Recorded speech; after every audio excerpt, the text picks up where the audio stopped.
Dear student, lit lang by Dilshad में आपका एक बार पुनः स्वागत है।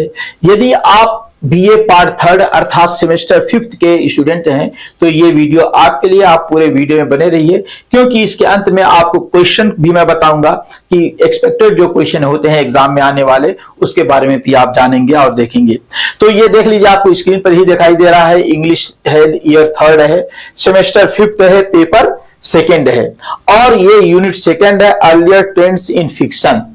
इसमें पिकरेस्क नावल आता है, हिस्ट्रिकल नावल होता है, गॉथिक नावल आता है और एपिस्टोलरी नावल आता है, रीजनल नावल आता है, डोमेस्टिक नावल आता है। ये इतने प्रकार के नावल हैं। Picaresque novel, earlier trends in fiction में फिक्शन में कौन कौन से प्रकार के आते थे, तो फिक्शन में अधिकांश नावल आते हैं। तो नावल जो है किस तरीके से लिखे जाते थे और कितने प्रकार के नावल होते थे, इसी के बारे में आज हम डिस्कस करेंगे और इसके बारे में हम पूरी तरीके से जानेंगे कि ये पिकरेस्क नावल क्या है, नावल क्या है, पिकरेस्क नावल क्या है। इसके बारे में, नावल के बारे में मैंने पहले डिस्कस कर लिया, उसके प्लॉट के बारे में डिस्कस कर लिया कि नावल किस तरीके से होता है। आप यूनिट फर्स्ट वाला आप वीडियो देखिएगा, उस यूनिट में मैंने सारी चीजों को आपको बता दिया है। अब ये जो दूसरी यूनिट शुरू हुई है, इसमें अर्लियर ट्रेंड इन फिक्शन है। अर्लियर ट्रेंड्स पर मैंने एक वीडियो डाल दिया है, आप उसको देखिएगा। ये पिकरेस्क नावल है। पिकरेस्क नावल क्या होता है? पिकारेस्क नावल, पिकरेस्क मैं बोल रहा हूं, पिकारेस्क है। देखिए ये होता है, ये क्या चीज है, इंट्रोडक्शन आप देख लीजिए पिकारेस्क नावल का। The term picaresque comes from the Spanish word picaro. Picaro से आता है, meaning a route or a knave.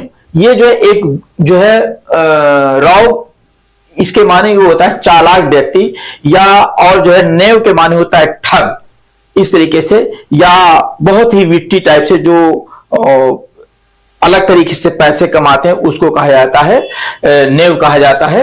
और ये कहता है the picaresque novel is one of the earliest realistic prose form in European literature. Picaresque novel जो है ना, ये अर्लीस्ट रियलिस्टिक प्रोज जो है ना, ये यहीं से शुरू हुआ था। वास्तविक प्रोज यहीं से शुरू हुआ था। बहुत ही शानदार टॉपिक है कि आप जानेंगे प्रोज की जो फिक्शन प्रोज की जो शुरुआत हुई थी, वो पिकरेस्क नावल से ही शुरुआत हुई थी और यही रियलिस्टिक था in European literature, Europe literature में। It depicts the adventures of clever but lower class protagonist who survives the in a corrupt society through wit and trickery.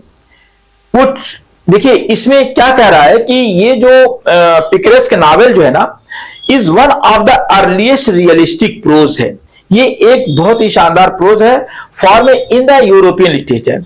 और ये वर्णन करता है, इट डिपिक्ट्स, ये वर्णन करता है the adventure of the clever but lower class, ये चतुर और लोअर क्लास के लोगों के बारे में बात करता है। और वही उसके प्रोटोगोनिस्ट अर्थात हीरो होते हैं, हु सर्वाइव, जो सर्वाइव करते हैं किसका, इन ए करप्ट सोसाइटी, करप्ट सोसाइटी को सर्वाइव करते हैं, किसी तरीके से उसमें रहते हैं। और थ्रू विट एंड ट्रिकरी, वो फरेबी ढंग से न चालबाजी के साथ, छल के साथ उसमें रहते हैं। और क्या कहता है, इट कंबाइंस, क्या करता है, इट कंबाइंस रियलिज्म, ये वास्तविकता को कंबाइन करता है, satire and social criticism with in an episodic narrative. ये एपिसोड के साथ, मतलब पार्ट के साथ ये इनके बारे में वर्णन करता है, पूरा एक साथ वर्णन नहीं कर देता है, ये पार्ट पार्ट करके एपिसोड के फॉर्म में ये करता है।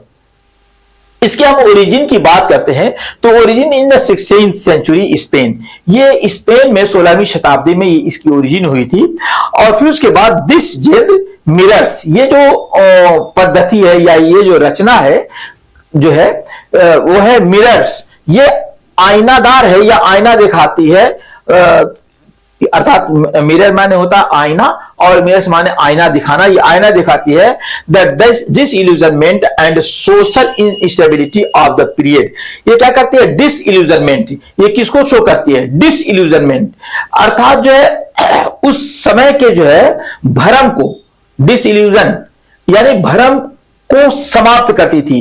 ये एक ऐसा मिरर था, वो सोसाइटी थी जो उस समय का जो भ्रम था उसको समाप्त, देखिए इल्यूजन के माने होता है भ्रम, और डिसइल्यूजनमेंट के माने होता है भ्रम को समाप्त करने वाली चीज, कि उसने भ्रम को समाप्त कर दिया था।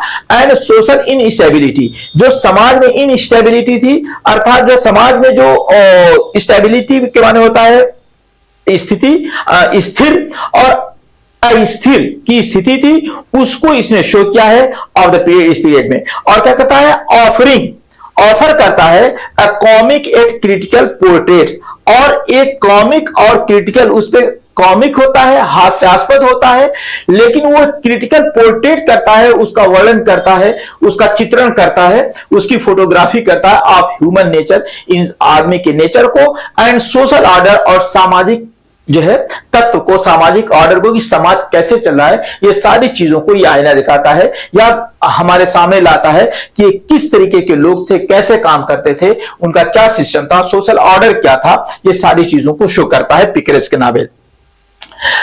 ओरिजिन एंड डेवलपमेंट की बात करते हैं, ये इंट्रोडक्शन था, ओरिजिन और डेवलपमेंट की बात करते हैं तो the picaresque novel arose during the Spain golden age, ये स्पेन के गोल्डन एज में क्रिएट हुआ था, अर्थात 1500 यानी कि 1500 ईस्वी के दशक में ये डेवलप हुआ था। व्हेन पॉवर्टी, गरीबी, क्लास हिरार्की, इसमें कई चीजें आई थी।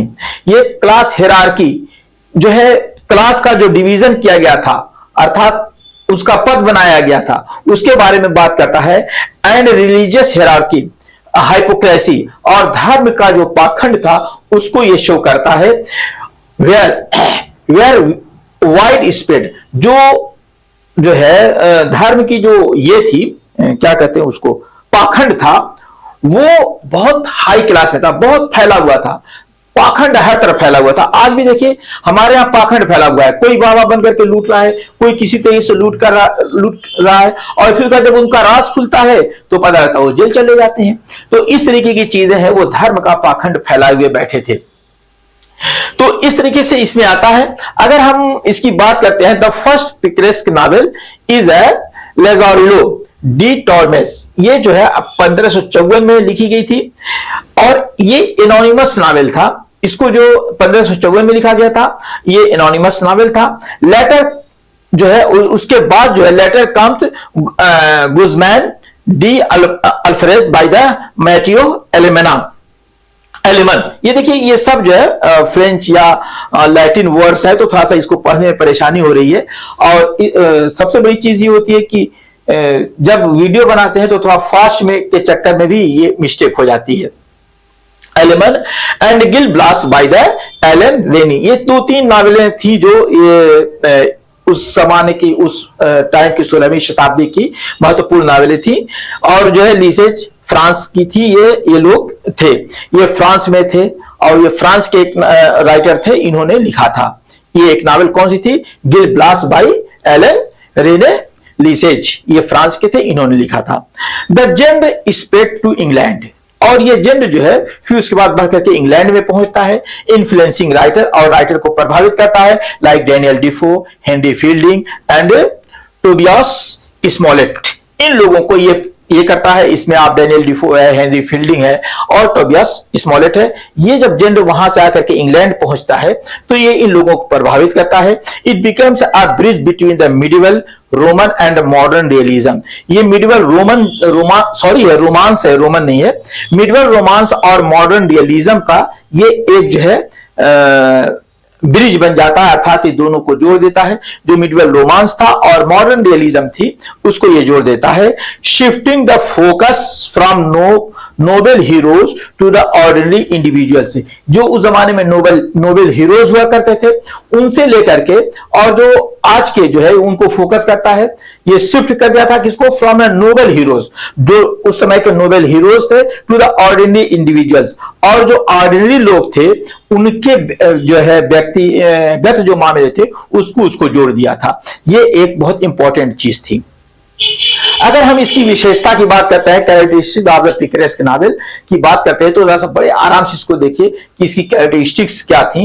ये बात इस तरीके से नहीं होती है कि हम जो ही समझ में आए वो लिख दें। अब इसके कैरेक्टरिस्टिक्स को जानिए। द रॉग हीरो, यानी कि मैंने अभी बताया था कि रॉग हीरो जो होते थे, जो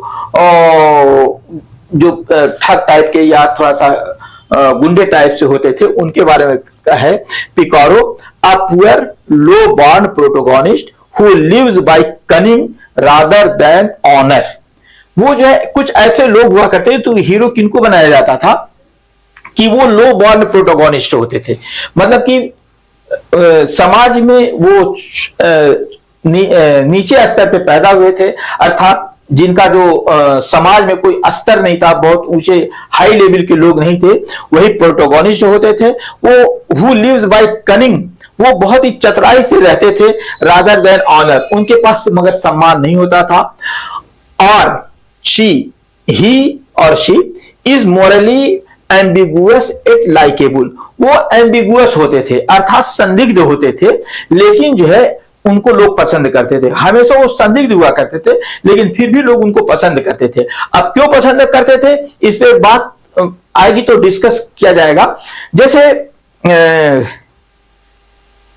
एक मैंने पोएम पढ़ाई थी कभी बीए में कि फिट्जरॉय थी और द कॉलोनियल बॉय, एक मैंने पोएम पढ़ाई थी, तो उसमें कॉलोनियल बॉय था, वो गुंडा बन जाता है और अपने कुछ दोस्त को बुलाता है और कहता है कि चलो हम गुंडा बन जाएंगे, ये लोग, ये जो समाज है ये हमारे साथ गलत करता है, और वो गुंडा बन जाता है और वो कई लोगों का मर्डर कर देता है, फिर उसके बाद लास्ट में वो खुद मारा जाता है। तो उसी तरीके से है, तो लोग उसी को फॉलो करते हैं, उसी को पसंद करते हैं, उस गुंडे को। जैसे अगर हम आज मॉडर्न जमाने में एक फिल्म आई थी संजय दत्त की, तो उसमें भी वही होता है, वो जो है गुंडा रहता है, मवाली रहता है, लेकिन फिर उसके बाद उसी को लोग पसंद करते हैं और उसी के साथ हमदर्दी रखते हैं। तो उसी तरीके की ये बात होती है कि ये लोग संदिग्ध होते थे लेकिन फिर भी ये लाइकेबल होते हैं, इनको लोग पसंद करते हैं। अगर हम ऑटोबायोग्राफिकल फॉर्म में इसे कहा जाता है, usually written in the first person as if the picaro is recounting his own adventures. ये फर्स्ट पर्सन ये होता है और ऐसा लगता है कि पिकारो खुद जो है अपनी बात को कह रहा है, इसमें ये बात कही जा रही है। एपिसोडिक स्ट्रक्चर होता है, इसमें मैं पहले भी बता चुका हूं कि ये इसमें एपिसोड होता है। The plot unfold as a series of adventure, ये जो इसका प्लॉट होता है एक सीरीज बनाता है, जैसे एक सीरीज, फिर दूसरी सीरीज, फिर तीसरी सीरीज, उसके एडवेंचरस सीरीज को वो धीरे धीरे खोलता है। और एडवेंचर ऑफन विदाउट अनयूनिफाइड गोल। हाँ, इसका एक चीज, इसका सबसे बड़ा ड्रॉबैक होता है कि यूनिफाइड होता है, सॉरी विदाउट यूनिफाइड। इसका ड्रॉबैक जो होता है ना, वो क्या होता है, यूनिफाइड होता है, विदाउट ए यूनिफाइड। देखिए विदाउट मैं बार बार भूल जा रहा हूं, विदाउट ए यूनिफाइड होता है, यानी कि इसमें कोई संगठित चीजें नहीं होती हैं, इसका कोई संगठित गोल नहीं होता है, इसका कोई जो लक्ष्य नहीं होता है। और गिविंग इट अ लूज, और यही जो उसे क्या कहता है, giving it a loose and wandering form, और यही इसे लूज और वॉन्डरिंग फॉर्म देता है कि इसका कोई, देखिए अगर एक यूनिफाइड चीज हो जाएगी तो वो एक सिस्टमेटिक हो जाएगा, लेकिन ये सिस्टमेटिक नहीं होता है, बल्कि जो है अनयूनिफाइड होता है, असिस्टमेटिक होता है। अगर हम इसके रियलिज्म की बात करते हैं, the narrative focus on real places, इसमें सबसे इंपॉर्टेंट जो चीज होती है, जो नैरेटिव जो होता है, अर्थात जो नरेट करता है स्टोरी को, वो फोकस ऑन रियल प्लेसेस, वास्तविक चीजों को फोकस करता है। ऑर्डिनरी लाइफ, सामान्य जीवन को प्रस्तुत करता है, हंगर को प्रस्तुत करता है, लेबर को प्रस्तुत करता है, एंड सोशल इनजस्टिस, और समाज में इनजस्टिस जो अन्याय है उसको प्रस्तुत करता है। अभी मैंने द कॉलोनियल बॉय का आपके को वर्णन किया था, क्या कहता है, इनजस्टिस रादर देन अ फैंटेसी और आइडियलिज्म। ना ये फैंटेसी को, कल्पना को ये नहीं करता है, बल्कि और आइडियलिज्म, और बहुत आदर्श भी इसमें नहीं झाड़ा जाता है कि नहीं भाई आप गलत हो, कि दूसरे ने गलत किया तो इसका मतलब ये नहीं कि आप भी गलत करो। उसमें अगर किसी के साथ गलत हुई है तो वो खुद पावर अपने हाथ में लेकर के उसके साथ गलत कर देता है ना। जबकि हम लोग कानून में रहते हैं, हमारे यहाँ कानून है कि अगर आपके साथ कानून गलत हुआ है तो आप जाइए, आप पुलिस के पास जाइए और पुलिस से अपनी बात कहिए कि देखिए हमारे साथ ये गलत हुआ है। लेकिन जब ये बात गलत होती है, जब उसके साथ ये होता है, तो पता लगा कि उसके फिर कानूनी प्रोसेस है ना, तो लीगल प्रोसेस है, तो अब उस लीगल प्रोसेस में आदमी उलझा रहता है। तो कुछ ऐसे होते हैं, कुछ ऐसे प्रोटोगोनिस्ट होते हैं, कुछ ऐसे हीरोज होते हैं जो खुद पावर अपने हाथ में ले लेते हैं और फिर उसके बाद वो क्या करते हैं कि वो लोगों के दिल में अपनी जगह बना लेते हैं, लोग उनको पसंद है, अगर नहीं इसने सही किया, इसके साथ गलत हुआ था तो इसने भी सही किया। तो ये चीजें होती हैं, ये इसी को फैंटेसी और आइडियलिज्म को ये लोग महत्व नहीं देते हैं। सटायर एंड आयरनी, इसमें सटायर होता है और आयरनी होता है। Society is mob for its hypocrisy, इसमें जो सबसे इंपॉर्टेंट चीज है हिपोक्रेसी को, पाखंड को, समाज के पाखंड को का ये मजाक बनाते हैं। समाज में पाखंड है बहुत, देखिए एक तो धार्मिक पाखंड है और एक सामाजिक पाखंड है। समाज में लोग बहुत सफेद पोश हैं, बहुत शरीफ हैं, लेकिन जब उनके पन्ने खोले जाते तो सब काले निकलते हैं। झूठ, फसाद, मक्कारी, बेईमानी, सारी चीजें उनके अंदर भरी होती हैं। तो वही कहता है मॉब फॉर इट्स हिपोक्रेसी, वो उनके पाखंड को का मजाक बनाते हैं, उनके करप्शन को मजाक बनाते हैं, एंड ग्रीड, और उनकी लालच को मजाक बनाते हैं। ये बहुत सी चीजों को, corruption and greed, specially the church, nobility and the legal system, ये सारी चीजों को, जो कानूनी सिस्टम है उसका भी ये लोग मजाक उड़ाते हैं।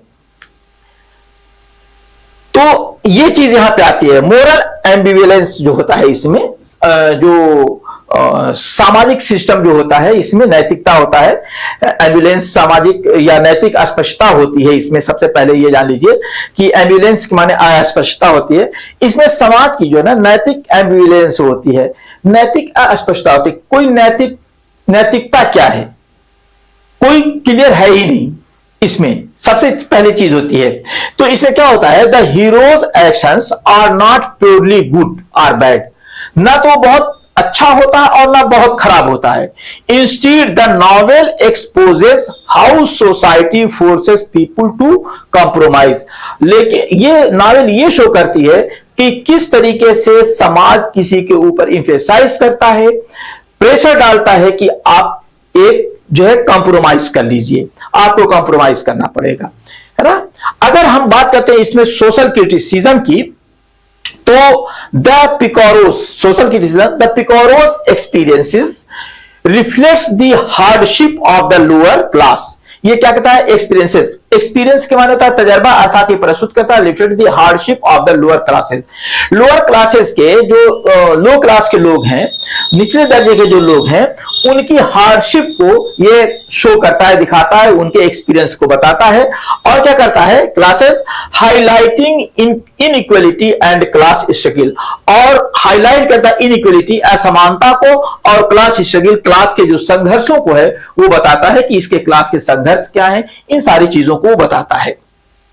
ओपन एंडिंग, सबसे इंपॉर्टेंट चीज देखिए इसमें, ये एक बहुत इंपॉर्टेंट चीज आती है, ओपन एंडिंग। इसमें क्या होता है, usually the story ends without resolution.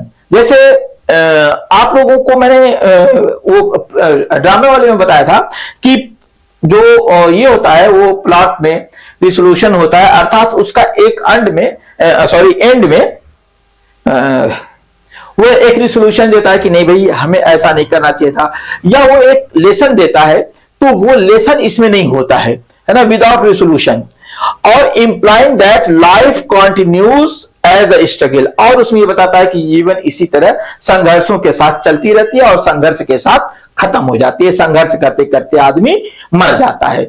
जीवन में बहुत से ऐसे लोग हैं जो उनका जीवन ही संघर्ष शुरू हुआ था और फिर वो संघर्ष करते करते ही दुनिया से चले गए और उससे उनको कोई सोल्यूशन भी नहीं मिला। उन्होंने बहुत से अच्छे काम किए, कुछ लोगों के साथ उन्होंने अच्छा सलूक किया, व्यवहार किया अच्छा, लेकिन वो हमेशा संघर्षशील ही रहे और संघर्ष करते ही करते मर गए। तो वहां पे कोई रिसोल्यूशन नहीं मिलता है कि हमने इतना अच्छा किया था तो हमें क्यों ये हमारा ऐसी लाइफ संघर्षशील लाइफ क्यों थी, कभी हमने आराम का जीवन क्यों नहीं जिया। तो ये इस तरीके की चीजें आती हैं, तो ये इस स्ट्रगल को शो करता है। अगर हम थीम की बात करते हैं, सर्वाइवल एंड मोरलिटी, अगर इसमें सबसे इंपॉर्टेंट चीज जो आती है कि सर्वाइवल एंड मोरलिटी, तो इसमें क्या कहता है, life is a battle for survival. हमें सर्वाइव करना है, किसी तरह संघर्ष करना है। जीवन जो है ना एक जो है बैटल है, जंग का मैदान है फॉर सर्वाइव। हमें और इस जंग के मैदान में सर्वाइव करना है। मोरलिटी इज लग्जरी, और इसमें क्या कहता है, मोरलिटी इज लग्जरी, नैतिकता जो है वो लग्जरी है। तो ये जीवन जो है संघर्ष है और इसमें मोरलिटी जो है लग्जरी है। करप्शन एंड हिपोक्रेसी, करप्शन है और पाखंड है। Institution of the religion and the power are shown as a deceitful. इसमें क्या किया जाता है कि इसको डिसाइटफुल मैंने कपटी, बहकाने वाला, ये जो इंस्टीट्यूशन ऑफ रिलीजन है ना, एंड पावर, और ये जो ताकत है ना, आर शोन, इनको दिखाया गया एज अ डिसीटफुल, ये कपटी, बेईमान दिखाए गए हैं। जो समाज के ये लोग जो है दिखाया गया है, रिलीजन को के पावर को दिखाया गया है, इनको ये दिखाया गया कि ये लोग कभी सही से काम नहीं करते हैं। हालांकि बहुत सी बातें हैं इन वीडियोस में कहना थोड़ा सा उचित नहीं होता है, तो ये बता रहे हैं। फिर उसके बाद सोशल इंजस्टिस, इसमें इसकी थीम जो होती है, इसकी जो पिकरेस्क नॉवेल की जो थीम बेसिकली होती है, चार पांच थीम इसमें मैंने शो किया है। तो social injustice, the class system and economics inequality create rogues. इसमें क्या होता है कि जो है ये जो क्लास सिस्टम है, ये जो क्लास सिस्टम है और इकोनॉमिक इनइक्वालिटी अर्थात अमीरी और गरीबी है, यही जो क्या करता है, रॉग, ये बदमाशों को क्रिएट करता है ना, रॉग बदमाशों को क्रिएट करता है। ये एक चीज इसमें आती है। इंडिविजुअल वर्सेस सोसाइटी, एक बात इसमें आती है, इंडिविजुअल व्यक्तिगत और सामाजिक।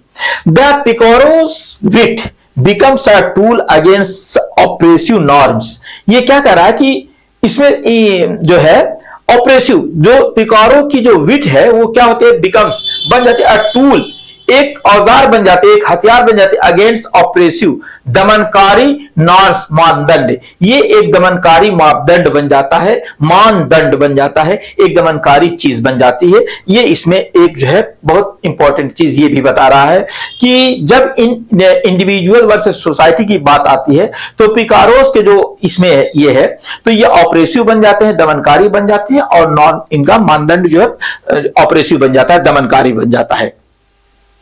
फ्रीडम एंड मोबिलिटी, इसमें फ्रीडम होती है और मोबिलिटी होती है। इनके जो नॉवेल हैं वही जो मैंने द कॉलोनियल बॉय का मैंने वर्णन किया था कि इसमें फ्रीडम होती है और मोबिलिटी होती है, ये अपना वॉन्डरिंग करते रहते हैं। इसमें क्या था, the wandering hero symbolize the both social displacement and the personal freedom. ये क्या करते हैं, सिंबलाइज करते हैं, ये उसका जो है ये सिंबल बनते हैं, उसकी पहचान बनते हैं।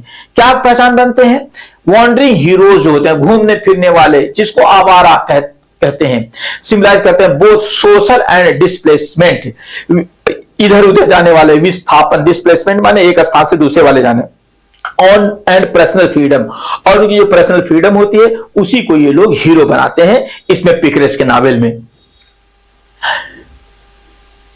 आगे आइए, अगर हम इसके कुछ एग्जाम्पल्स को देखते हैं तो इसमें सबसे पहले एग्जाम्पल जो आता है लेजारिलोस डी टॉर्मस की होती है, एनोनिमस, इसने 1554 में लिखा था। The poor boy Lazaro narrates his life serving cruel master exposing social corruption. ये क्या करता है, इसमें एक पुअर बॉय है लेजारिलो, वो जो बताता है अपने जीवन के बारे में, जो सेवा करता है क्रूएल मास्टर की, एक बहुत ही दयनीय टीचर मास्टर है, मालिक है उसका, और एक्सपोजिंग सोशल करप्शन, और वो जो है सामाजिक करप्शन को शो करता है, सामाजिक करप्शन को दिखाता है। अगर हम इसकी पहली जो नावल है, इसकी जो थीम है, उसमें यही चीज आई है। फिर उसके बाद गुज़मैन डी अल्फ्रेडिस की है, जो है मैथ्यू एलेमन है, और ये 1599 में लिखी गई थी। अमोरलाइजिंग वर्जन है दैट ब्लेंड्स सटायर विद रिपिटेंस। वो सटायर को रिपिटेंस मैंने अर्थात पछतावा में वो ब्लेंड करती है, मिला देती है कि हम किस तरीके से जो एक ये ऐसा वर्जन है जो ब्लेंड कर देते हैं सटायर को और रिपिटेंस को मिला करके ये शो करती है। इसकी थीम ये है। गिल ब्लास है, एलन रेनलेस, ये 1715 से लेकर के 35 में लिखा गया था। The French adaptation that polish the gender, ये जो एक फ्रेंच एडाप्टेशन है और उसको थोड़ा पॉलिश करके उस जेंडर को दिखाता है, उस सिस्टम को दिखाता है जो किसको, द फ्रेंच एडाप्टेशन है, और पॉलिश द जेंडर, जिसने इसको जेंडर को क्या कहता, पॉलिश किया था, दिखाया था। नेक्स्ट आता है मॉल फ्लैंडर्स है, डैनियल डिफो की है, 1722 में लिखी गई थी। A female picaro blends picaresque with the realism, वो पिकरेस्क को रियलिज्म से ब्लेंड कर देता है, मिला देता है, इसमें ये किया गया है। टॉम जॉन्स बहुत शानदार है, हेनरी फील्डिंग की है। टॉम जॉन्स कंबाइंस पिकरेस्क एनर्जी, इसमें पिकरेस्क एनर्जी को शो करता है with the moral and psychological development of the hero, वो उसका मोरल और साइकोलॉजिकल डेवलपमेंट दिखाता है आप हीरो का वो मोरल और साइकोलॉजिकल डेवलपमेंट इसमें दिखाता है। हेनरी फील्डिंग, टॉम जॉन्स पढ़ेगा, बहुत शानदार नॉवेल है। इन्फ्लुएंस एंड मॉडर्न एडाप्टेशन, इसमें जो प्रभाव होता है इन्फ्लुएंस होता है एंड मॉडर्न एडाप्टेशन, इसे मॉडर्न एडाप्टेशन क्या है? द पिकरेस्क जो है फॉर्म इसमें आता है, the picaresque form evolve across centuries, ये क्या था? ये इवॉल्व है, अर्थात ये विकसित हुआ था, ये जो पिकरेस्क फॉर्म जो डेवलप हुआ था, ये क्या होता है? अक्रॉस सेंचुरीज, और सेंचुरीज में ये डेवलप हुआ है, ऐसा नहीं कि तुरंत ये डेवलप हो गया था। थोड़ा सा इसको देखिएगा एडॉप्टेशन, इसको मॉडर्न एडॉप्टेशन इसमें क्या हुआ है? 18वीं सेंचुरी, कब हुआ था? 16वीं शताब्दी में हुआ था, अब हम 18वीं सेंचुरी में आ गए हैं, 18वीं शताब्दी में आ गए हैं। ये 1500 ईस्वी में पहला पिकरेस्क नॉवेल लिखा गया था, और फिर उसके बाद हम आ जा रहे हैं 18वीं सेंचुरी में। Merge with the realism and the bildungsroman novel of growth, ये जो है ये जो बिल्डुंगस रोमन जो है, बिल्डुंगस रोमन, ये तो एक साहित्यिक शैली है, ये एक प्रकार है जो साहित्य का, जो ये एक जो है ऐसे सिस्टम को ये शो करता है, ये साहित्य या ये जो लिटरेचर कि वो युवा अवस्था में, अर्थात यंग एज से लेकर के ओल्ड एज तक के बारे में बात करता है। ये एक लंबा चौड़ा टॉपिक है, इसको मैं बस यही शॉर्ट में बता दे रहा हूं कि बिल्डंग्स रोमन्स जो होता है ये नॉवेल ऑफ ग्रोथ है, यानी कि शुरू से लेकर के मतलब यंग एज से लेकर के ग्रोथ तक को आगे तक ग्रो कर जाता है, ये एक है। फिर 19वीं सेंचुरी है, traces the appear in the Dickens, David Copperfield and the prince Huckleberry Finn, Huckleberry Finn है, ये क्या है ये यहाँ पे? हाँ, हैकलबेरी फिन जो है ये एक उसकी नॉवेल है, किसकी? ट्रेन की, और ये डेविड कॉपरफील्ड है डिकेंस की। ये सारी नॉवेल्स जो है ये बहुत सी चीजें traces the appear in the Dickens, David Copperfield में ये चीजें आती हैं। आप इसको भी, ये भी एक नॉवेल है, इसको भी पढ़िएगा। ये प्रिंस हैकलबेरी फिन जो ये मैं नहीं पढ़ा हूं कि इसके बारे में आपको बताऊं। 20वीं सेंचुरी और 21st सेंचुरीज है, reimagined in a global and a post-colonial context in road novels। हाँ, ध्यान दीजिएगा। अब ये जो बात आती है 19वीं सेंचुरी की, जो 20th और 21st सेंचुरी की बात आती है, रीइमेजिन्ड, इसे फिर रीइमेजिन्ड किया गया था। कब रीइमेजिन्ड किया था? In a global post colonial context, इसे पोस्ट कॉलोनियल कॉन्टेक्स्ट में इसे प्रस्तुत किया गया था। और ये क्या इसमें आई क्या थी? इन रोड नॉवेल, ये जो है ना रोड नॉवेल इसे कहते हैं। रोड आप जानते ही हैं, रोड के माने सड़क होता है। इसमें आमतौर से जो है ना यात्रा की कहानी होती है। इसकी एक लंबी चौड़ी ये है, इसमें बहुत सी बात आती है, ये यात्रा से ये होती है, और जो है आत्म खोज भी जिसको कहते हैं। और ये फिर उसके बाद जो उपन्यासों में अक्सर स्वतंत्रता और पलायन, मतलब एक जगह से दूसरी जगह जाना। रोड का मतलब ये है कि वो आपको एक जगह से दूसरी जगह लेके जाएगा। तो इस तरीके का इसमें एक लंबी चौड़ी इसकी थीम होती है। ये रोड नॉवेल्स की बात कर रहे हैं इसमें। रोड नॉवेल्स माइग्रेशन नैरेटिव्स, इसमें माइग्रेट करते हैं एक जगह से दूसरे जगह का, उसका वर्णन होता है। एंड एंटी हीरो फिक्शन, और ये एक एंटी हीरो फिक्शन है। On the road by Jack Kerouac जो है, मिडनाइट्स चिल्ड्रन है बाय सलमान रुश्दी। ये इसमें इन सब तरीके की चीजें इसमें मिलेंगी कि इसमें आप लोग माइग्रेट करते हैं, या इस तरीके का वर्णन आता है कि हीरो जो है खुद किसी एक नई चीज की तलाश में जाता है। जैसे सलमान रुश्दी की जो है मिडनाइट्स चिल्ड्रन है, तो इसमें एक नई चीज को ढूंढ रहे हैं कि आखिर ये क्या है, मिडनाइट्स चिल्ड्रन को कहा क्या जाएगा, इसे किस डेट का माना जाएगा। तो ये इस पर डिस्कस होता है। Even today the picaresque structure its episodic journey, social satire and anti heroic narrators remains a favorite way to depict modern chaos and displacement. ये देखिए, अब ये यहां पे कह रहा है कि जो आज का जो जमाना है, इवन टुडे द पिकरेस्ट स्ट्रक्चर, आज भी जो है कई फॉर्म में हमारे पास आता है। जैसे कह दिया जाए कि ये पिकरेस्ट नॉवेल है, ये कई फॉर्म में हमारे पास आता है, जैसे एपिसोडिक जर्नी इसमें रहती है, सोशल सटायर होता है, और एंटी हीरोइक होती है, नॉरेटर्स होता है, remains of a favourite way to the depict, आज यही इसी पर हम लोग वर्णन करते हैं।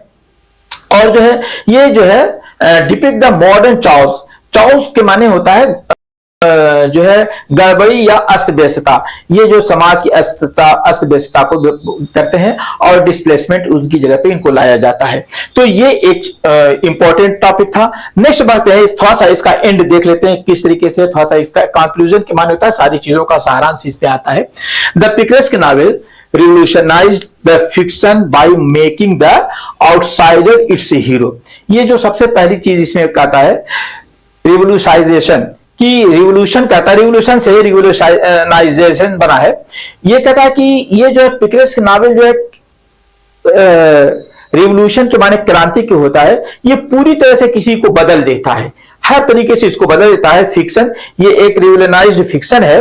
बाय मेकिंग द आउटसाइडर, ये आउटसाइडर को बना देता है क्या, इट्स हीरो, बाहर के लोगों को ये जो है हीरो बना देता है। एंड सोसाइटी इट्स विलेन, और जो है आउटसाइडर एंड सोसाइटी, जो सोसाइटी से और जो समाज से अलग होता है, उसी को ये विलन को ये हीरो बना देता है। It is both comic and tragic, ये कॉमिक भी होता है, ट्रेजिक भी होता है, पर्सनल भी होता है, पॉलिटिकल भी होता है। इट्स एंड्योरिंग, जो इसकी जो सबसे इंपॉर्टेंट जो चीज होती है, इसका जो एंड्योरिंग है, अर्थात एंड्योरिंग के माने होता है अस्थायी या टिकाऊपन या मजबूती है। अपील, इसकी एंड्योरिंग जो है, appeal lies in its honesty about human weakness, ये इसकी सबसे जो मजबूत चीज होती है ना, कि ये इंसान के, मनुष्य की वीकनेस को दिखाता है, एंड इट्स एबिलिटी, और उसकी योग्यता को दिखाता है, to turn hardship into the humour, उसकी हार्डशिप को टर्न कर देता है, बदल देता है, ह्यूमर में, हास्य में बदल देता है। तो ये इसकी सबसे बड़ी, ये इसकी वजह है कि जो डेवलप करता है। Through the Picaro's wandering eyes, we see that morality and survival are never simple, and that storytelling itself is a clever act of rebellion। ये क्या कहता है कि इसमें सबसे इंपॉर्टेंट चीज होती है कि अगर हम थ्रू द पिकारोज वॉन्डरिंग आइज, हम पिकारो की आइज से अगर देखते हैं, तो वी सी, हमें क्या मिलता है, that morality and survival are never simple, नैतिकता और हम जो सरवाइव करते हैं, ये कभी सिंपल नहीं थे। And the story telling itself is a clever act of rebellion, और ये जो है रिबेलियन, ये बगावत, ये जो स्टोरी टेलिंग है, ये भी एक बगावत का एक फॉर्म है। रिबेलियन के माने होता है बागी या बगावत, ये बगावत को शो करता है। तो ये आपकी कहानी, ये पिकरेस्क के नावल के बारे में ये था। इसके अगर हम हिंदी देख लीजिए, अगर आपको थोड़ा सा सहयोग लेना हो तो हिंदी देख लीजिए, और जैसे भी है वीडियो रोक करके या इसका स्क्रीनशॉट ले लीजिए।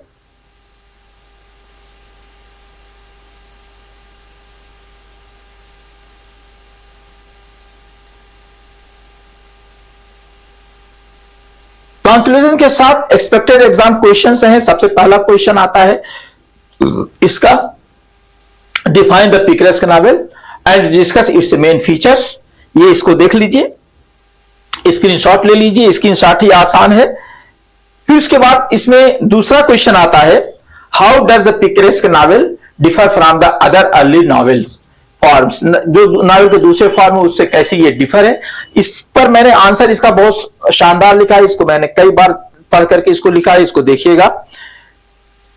फिर उसके बाद अगला क्वेश्चन आता है, थर्ड क्वेश्चन आता है, देखिएगा जरा सा, इसको मैं कलर करना भूल गया हूं।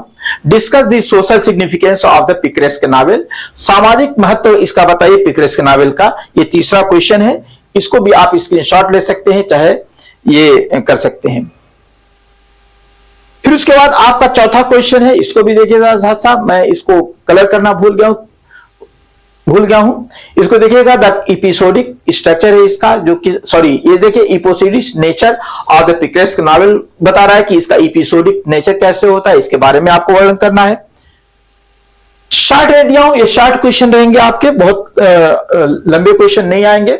फिर उसके बाद examine the influence of the picaresque novel and later English, picaresque novel के प्रभाव को बताइए और आगे के जो है इंग्लिश फिक्शन को बताइए। ये भी शॉर्ट छोटा क्वेश्चन है। तो डियर स्टूडेंट, अगर आपको ये वीडियो पसंद आया हो तो लाइक कीजिए, शेयर कीजिए, और अगर आप चैनल पे नए हैं तो सब्सक्राइब कर लीजिए, बेल आइकन दबा लीजिए, ताकि आपको सारे वीडियोस के नए तुरंत नोटिफिकेशन मिलते रहेंगे इसी प्रकार के वीडियो में। Thank you.